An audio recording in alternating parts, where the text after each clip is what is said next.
जी चरण स्पर्श। पीटल तुम अंदर हो जाओ वहां सीढ़ियों। हाँ बेटा खुश रहो, अंदर हो जाओ, सीढ़ियों पे जाओ। बोलो बहना।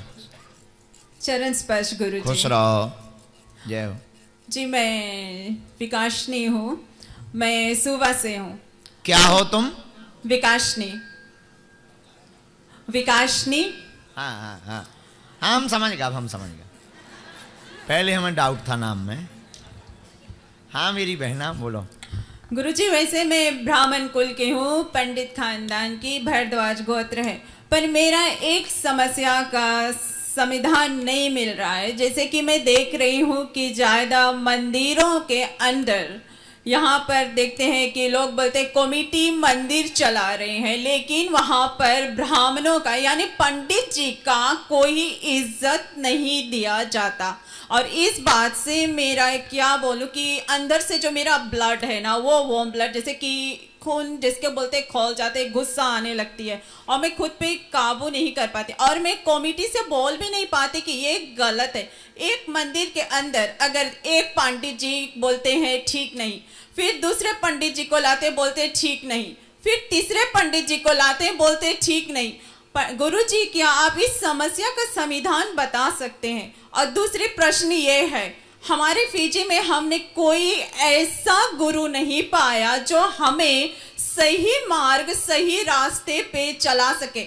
जो भी गुरु मिला वो तो सुंदर चेहरा देखकर वो सिर्फ उन पर मोहित हो जाते हैं और वो नारी को अगर मंदिर में ठीक करने को लोग बुलाते हैं तो उसको वशीकरण करने के लिए आगे उताले हो जाते हैं, या फिर पति पत्नी को अलग करने के लिए तैयार हो जाते हैं। सबसे बड़ी समस्या हमारे यही है गुरुजी, और ये समस्या का समाधान हमें चाहिए।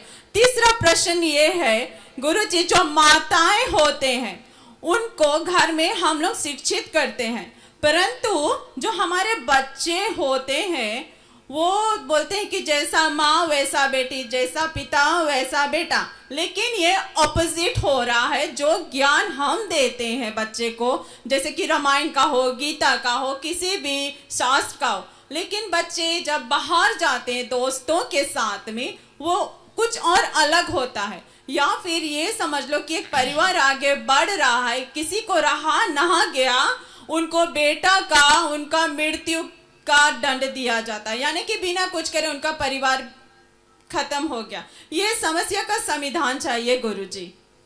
लंबे लंबे प्रश्न हैं आपके और गजब के प्रश्न हैं। ठीक है चलो, आपने पहला प्रश्न किया कि मंदिरों में पुजारियों का सम्मान नहीं। आपने पहले अपना परिचय विचित्र दिया कि हम ब्राह्मण हैं, पंडित हैं, भारद्वाज गोत्र हैं। एक लाइन पहली आप भूल गई, जो बड़ी गलती की। आपको पहले ये मानना है कि आप हिंदू हैं। क्षमा याचना। हम भी शुक्ल हैं, गर्ग गोत्र है, सरयू पारी हैं, लेकिन हम सबसे पहले हिंदू हैं। जय हिंद। सबसे पहले, और हिंदू के बाद कहानी खत्म। जहां कोई पूछता है तो आचार्य हैं, परम जो हमारे ऋषियों ने परंपरा बना रखी है, उस परंपरा में हम ब्राह्मण कुल में हमारा जन्म हुआ, ये ऋषि कुल की परंपरा में, पर हम सबसे पहले हिंदू हैं। दूसरी बात, आपने कहा कि मंदिरों के पुजारियों के साथ में बड़ा अत्याचार हो रहा है। ये लगभग सब जगह की स्थितियां बनती हैं, एक हाथ से ताली नहीं बजती। अच्छे पुजारी को कोई छोड़ना नहीं चाहता। जो अच्छे पुजारी होते हैं उनको कोई छोड़ना नहीं चाहता। जैसे हमारी ये पंडित जी हैं, कितने साल से हो आप यहाँ? 15 साल हो गए इन पंडित जी को यहाँ पर। यहीं पर इनको ब्याह के लिए लड़की मिल गई, यहीं शादी हो गई पंडित जी की। जो अच्छे लोग होते हैं वो टिक जाते हैं। दोनों तरफ से ताली बचती है, एक तरफ से नहीं बचती। कई कमेटियां ऐसी होती हैं और कई दोनों पक्ष ऐसे होते हैं। तो इसमें हम एक ही कहना चाहेंगे, देखो जैसे देश से ज़्यादा देश के झंडे का सम्मान होता है, जैसे गोविंद से ज़्यादा हम लोग गुरु को पूजते हैं, वैसे ही मंदिरों में अपने भगवान की सेवा करने वाले आचार्य का भी सम्मान करना चाहिए। पर आचार्य भी सम्माननीय होना चाहिए, पर आचार्य भी कैसा होना चाहिए? सम्माननीय होना चाहिए। वो अपनी गरिमा बना के रखे। अब वो भी गरिमा बना के ना रखे कि हम पुजारी हैं। कई बार भगवान के पास रहने वालों को ज्यादा घमंड होता है। हमारे जितने चेले हैं उन्हें हमसे ज्यादा, तो कई बार हमारे चेले खुद ही पीठाधीश्वर बन जाते हैं। तो पुजारी और आचार्य विनम्र बन करके भगवान की सेवा करेगा तो कोई भी उनका अपमान नहीं करेगा, और जो अपमान करेगा भगवान उसको नहीं छोड़ेगा। तीसरा प्रश्न हम ठीक से आपका सुन नहीं पाए, बड़ा लंबा था। तो तीसरा प्रश्न हम आपका सुन नहीं पाए, पर आपने जो भी बात बोली ठीक बोली, उसमें कोई संदेह नहीं। एक प्रश्न और आपने किया, वशीकरण करके ले जाते हैं, जी गुरु आते हैं सुंदर स्त्रियों को देखकर वशीकरण करके ले जाते हैं।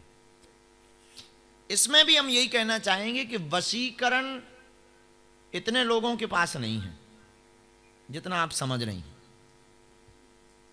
वो भी वही है, आकर्षण का खेल है। कोई महिला बहन बेटी के ऊपर कोई कितने भी डोरे डाले, अखियां लड़ाए, अगर उस तरफ से कोई बहन जी सैंडल दिखा दें तो कैसा भी वशीकरण जानता हो, नानी याद आ जाएगी।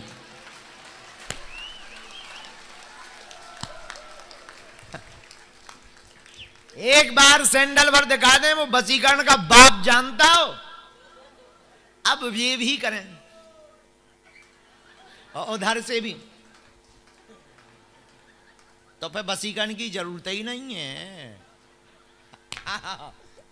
बिना वशीकरण के ही जय बजरंगबली। फिर इसी में आपने एक बात और जोड़ी, पति पत्नी को अलग कर देते हैं। जब दो प्यार करने वाले होते हैं तो वो तीसरे को हटाना ही चाहते हैं कि जो भी तीसरा रोड़ा हो। पर हम आपको यही कहेंगे, गुरु, पुजारी, पंडित, कथा व्यास, हम आप लोगों को इनको नहीं पकड़ना, इनकी वाणी में कहे गए वक्तव्य को पकड़ना है। नहीं समझे आप? वक्ता को नहीं पकड़ना है, वक्ता के बोले हुए वक्तव्य को पकड़ना है। इसलिए बहन जी, जो आपका ये वाला प्रश्न है, ये थोड़ा सा विचित्र ही है। अब रही बात आकर्षण की, वो कहीं भी हो जाता है, पर गुरु, साधु और आचार्य को परिपक्व होना चाहिए। हमने विवेकानंद की कल कथा बताई थी। ऑफर आते हैं, ऑफर का अपना काम है। ऑफर आएंगे, आपको एक्सेप्ट करना या नहीं करना ये अपना विषय, और कभी भी एक तरफ से ऑफर एक्सेप्ट नहीं होता, दोनों तरफ से होते हैं।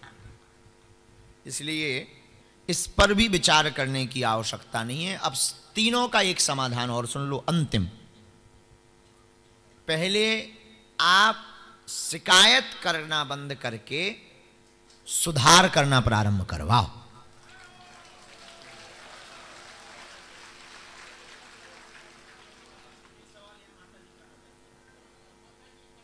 अच्छा, इन माता जी को माइक जरूर दो भाई। आचार्य जी, मैंने ये जो आपने कहा कि आप प्रारंभ कीजिए, ये इस बात पर मैंने बहुत बार अपना आवाज़ उठाया, पर बात यही घूम कर आया कि जो कमेटी लोग होते हैं या फिर जो गुरु जी लोग होते हैं, वो यही बोलते हैं कि हम अपने जूते के अंदर रहे। तो अगर हमारी सुनो, बात बढ़ेगी ना। कमेटी को सुधारो ना गुरु को सुधारो, आप तो जाने वाले भक्तों को सुधारो। आप हो पागल, आप कर रही हैं एनर्जी बर्बादी का काम। गुरु को मत सुधारो और कमेटी को मत सुधारो, जाने वाले भक्तों को सुधारो कि तुम्हें पुजारी से सावधान रहना हो, कमेटी से सावधान रहना। कमेटी अगर अच्छे पुजारी को हटा रही है तो भक्त आवाज उठाएं, और अगर पुजारी किसी पर डोरे डाल रहा है तो माताएं और पुरुष आवाज उठा करके जूता दिखाएं। धन्यवाद आचार्य जी। हाँ, अब हम देखेंगे आप करना शुरू। 10 मिनट रखा गई हैं डियर सिस्टर।